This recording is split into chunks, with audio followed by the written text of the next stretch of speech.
meus amigos, minhas amigas, sou o professor Luiz Antônio Carvalho e vamos continuar esse nosso super mini curso do Estatuto dos Servidores Públicos de Várzea Grande.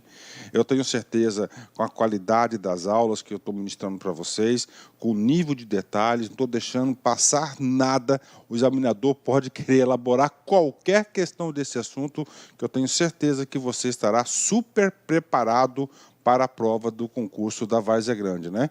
Nós estamos estudando, né, o capítulo 4, desculpa, o título 4, né, quarto aí, da Lei 1164.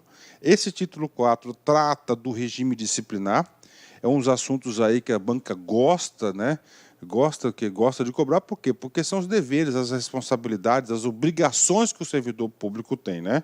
O primeiro capítulo é o quê? Foi destinado aos deveres, ou seja, a obrigação do servidor fazer, tá? Segundo, nós temos aqui, ó, das proibições, são 18 proibições, ou seja, o que é uma proibição? Você não pode ter aquela conduta prevista, tá? Você não pode ter a conduta você não pode ter a conduta prevista no estatuto. Se assim você tiver, você vai ter que ser apenado, punido, responsabilizado por essa conduta. Ou seja, as regras estão aí, as regras estão claras. São quantas? 18, né? Só para fechar a memória, o título 4, que é do regime disciplinar, nós temos aí 5 capítulos. O primeiro capítulo dos deveres, a aula anterior já foi ministrada, agora das proibições, vai ser essa aula. A próxima aula das acumulações, né, acumulações ilegais de cargo. O capítulo 4, quarto, vai ser referente às responsabilidades e, finalmente, das penalidades, ok? Professor, eu quero seguir essa orientação, eu quero seguir a cartilha, eu quero ser catequizado, eu quero acertar todas as questões. Então, você tem que estudar de forma sistêmica e integrada, utilizando as técnicas para memorização. Por exemplo, artigo 127 trata das proibições. São quantas proibições? 18. 18 proibições previstas, né? Ó, ao servidor público é proibido, são 18. E aí, professor? Cara, se você pegar e só ler o artigo 127 sem estudar de forma integrada, você não vai ter um resultado satisfatório. Por quê? Olha só, caso o servidor público venha a ter uma dessas 18 condutas, ele vai cair lá no 137. O que diz o 137?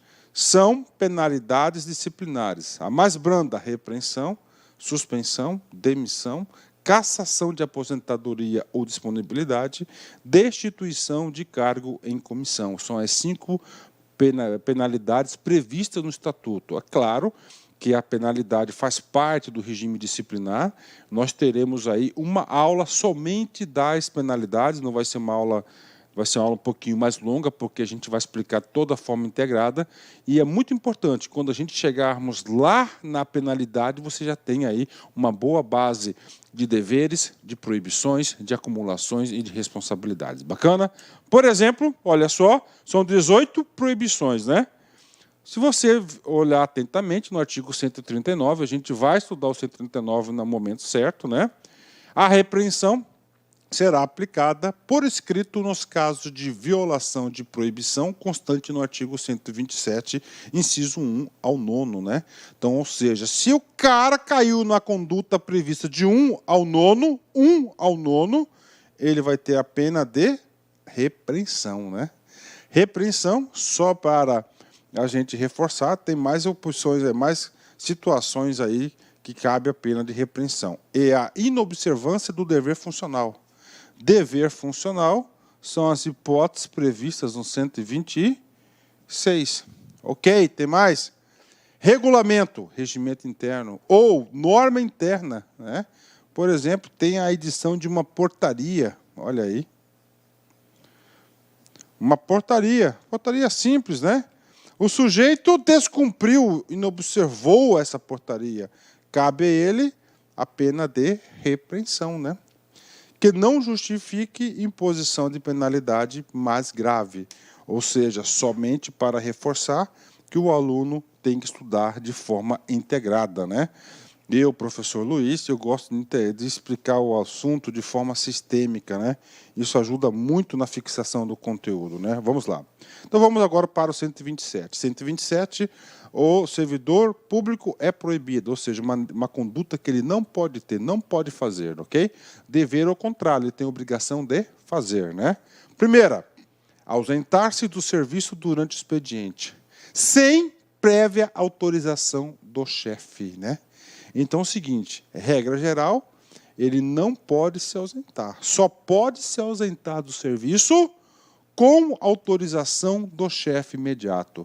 Aí não é professor Luiz que vai falar para você, mas professor Luiz, que já foi gestor governamental, já fui servidor público, já ocupei diversos cargos na administração pública estadual de Mato Grosso, na qual tenho muito orgulho disso, né? Eu digo para vocês o seguinte, esse cara aqui chamado de chefe imediato, conselho de amigo, vocês aí, tá certo? Nunca tentem entrar de rota de coalizão com esse cara. Todo mundo que eu vi que entrou de rota de coalizão com esse chefe imediato só se lascou, só se ferrou, tá certo? Por quê? Porque a administração pública ela é muito hierarquizada, né? É hierarquia, manda quem pode, obedece quem tem juízo, né? 2, retirar, ó, de novo, sem prévia, ó, anuência da autoridade competente. Quem que é a autoridade competente?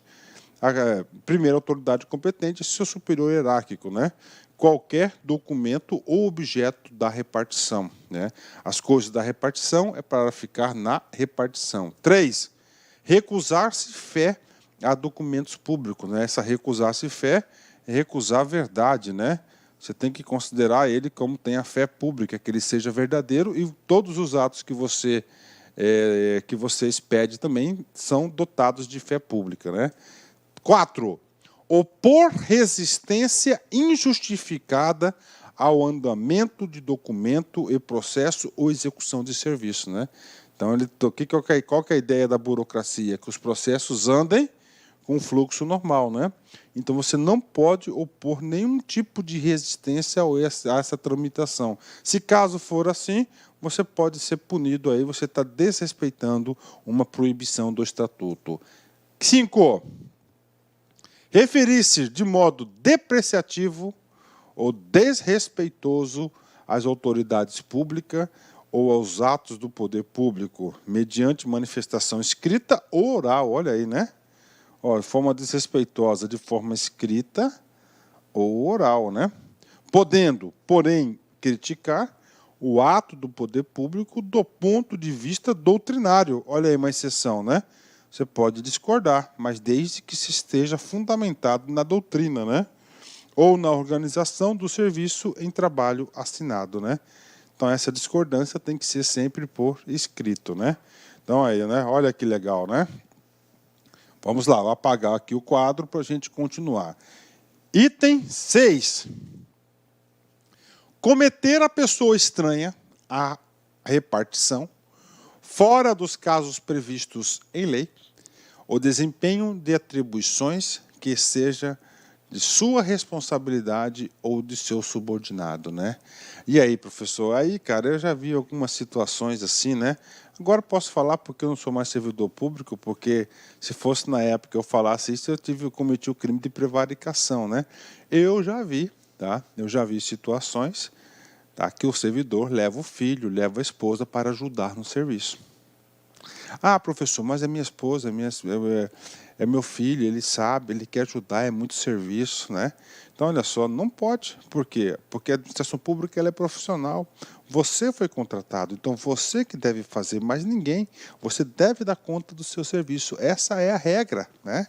É a regra. Não, a administração pública não quer se enriquecer nas custas de ninguém. Quando o seu filho vai lá trabalhar contigo, está de alguma forma enriquecendo nas custas do seu filho, né? Não pode. A administração pública ela é profissional, tá? Então, olha só, a partir do momento que, olha só, que eu, o servidor público, eu presenciei isso, né? Vocês viram lá no dever, um dos incisos dos deveres, eu não me lembro aí qual que é o inciso, diz o seguinte: quando você vê qualquer coisa ilegal, você tem a obrigação, você tem o dever de quê? De comunicar à autoridade competente. Naquela época eu fiquei quietinho, não é? Quer dizer, eu já descumpri um dever funcional meu. Mas isso aqui, ó, não pode, tá certo? Não pode, né? 7. Compelir ou aliciar outro servidor no sentido de filiação, associação profissional ou sindical ou partido político, né? Ou seja, as pessoas na repartição estão ali para trabalhar, são profissionais, lá não é sindicato, lá não é partido político, tá certo? Então lá é para atividade profissional, inclusive a Constituição Federal, ele diz que ninguém pode ser obrigado a se sindicalizar ou filiar-se a partido político, né? Opa, beleza, pessoal? Inicialmente aqui eu peço licença a vocês, pois interrompi seus estudos. Mas essa videoaula é uma videoaula demonstrativa do nosso querido site lá Concursos, para você se deparar, né, deparar com a qualidade, com a seriedade, com a profundidade do nosso conteúdo. E eu aproveito o momento para fazer um convite especial. Cara, se você gostou dessa videoaula, se você quer o material, você quer assistir o restante dessa videoaula e muito mais, nós temos aqui um combo que nós preparamos para a Guarda Civil Municipal de Várzea Grande, que nós chamamos de legislação municipal focado lá na Guarda Municipal. Então são 6 leis, lei orgânica, Estatuto dos Servidores Públicos Civis, né, de Várzea Grande, Lei de Criação da Guarda, Estatuto da Guarda, Estatuto Nacional da Guarda e a lei lá do Sistema de Segurança Pública, que é a Lei 13.675. Todas essas leis gravadas, disponíveis, acesso imediato, ponto a ponto, artigo por artigo, por apenas pagamento único, R$ 39,90. É isso mesmo, né, cara? R$ 39,90 aí é um preço aí bastante convidativo. Qualquer um tem condições aí de fazer esse investimento e pode ter certeza que na sua prova de conhecimento específico são 20 questões. Dessas leis aqui, acredito que caia de 4 a 5 questões, né? Você vai sair na frente do seu concorrente. Bacana? Forte abraço, fique com Deus. Tchau, tchau.